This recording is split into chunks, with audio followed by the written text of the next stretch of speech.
Bonjour à toutes et à tous. Aujourd'hui, on va se pencher sur un concept qui peut littéralement tout changer dans une expérience d'apprentissage, l'alignement pédagogique. L'idée de base est toute simple. Comment est-ce qu'on fait pour créer des cours où chaque pièce du puzzle s'emboîte parfaitement, où tout a du sens du début à la fin?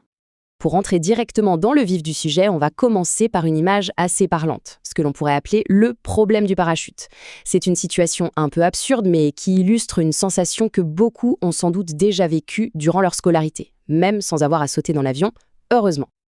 Bon, la question peut paraître un peu étrange, c'est vrai, mais elle met le doigt sur un problème vraiment fondamental. Réfléchissons-y une seconde. Est-ce qu'on peut vraiment maîtriser une compétence aussi concrète, aussi physique, juste avec de la théorie? La réponse semble assez évidente, n'est-ce pas? Et voilà, on est en plein dedans. L'objectif, c'est de l'action pure. L'activité d'apprentissage, c'est de la théorie pure. Et l'évaluation finale, eh bien, disons qu'elle est un peu radicale. Cet exemple, qui est à la fois drôle et terriblement juste, montre parfaitement ce qui arrive quand les différentes parties d'un cours ne sont pas connectées.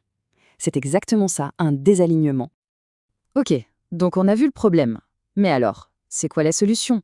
C'est le moment de définir le concept clé de cette analyse, ce fameux alignement pédagogique. Voilà, c'est aussi simple et aussi puissant que ça.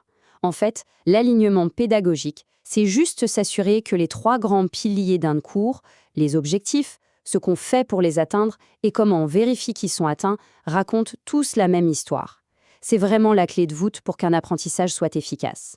Cet exemple illustre la différence de manière flagrante. À gauche, le cours déséquilibré.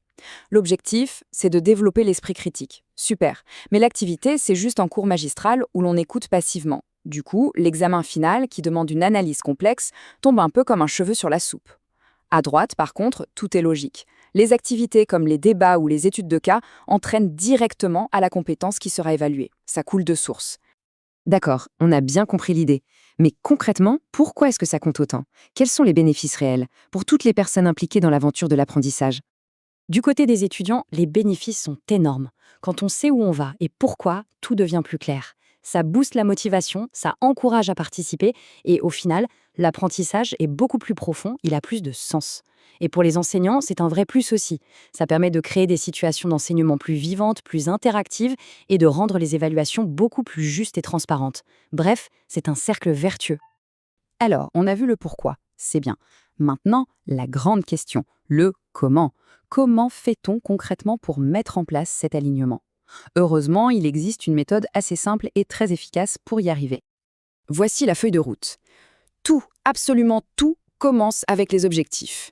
Qu'est-ce qu'on veut que les étudiants soient capables de faire à la fin? Une fois que c'est clair, on choisit les activités et les évaluations qui servent directement ces objectifs.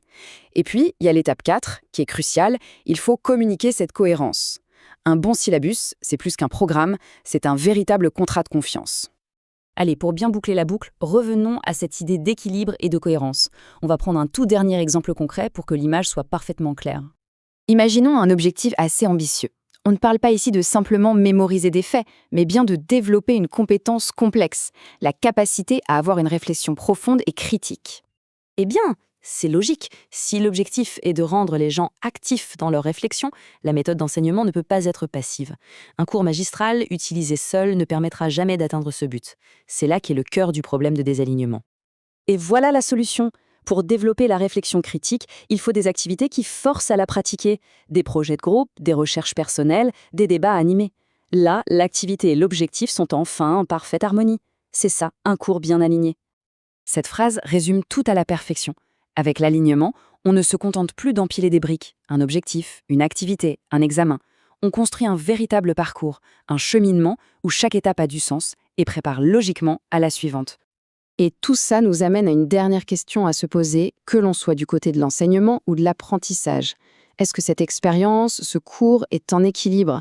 C'est une question simple, mais la réponse détient sans doute la clé d'un apprentissage vraiment marquant et efficace. Merci d'avoir suivi cette analyse.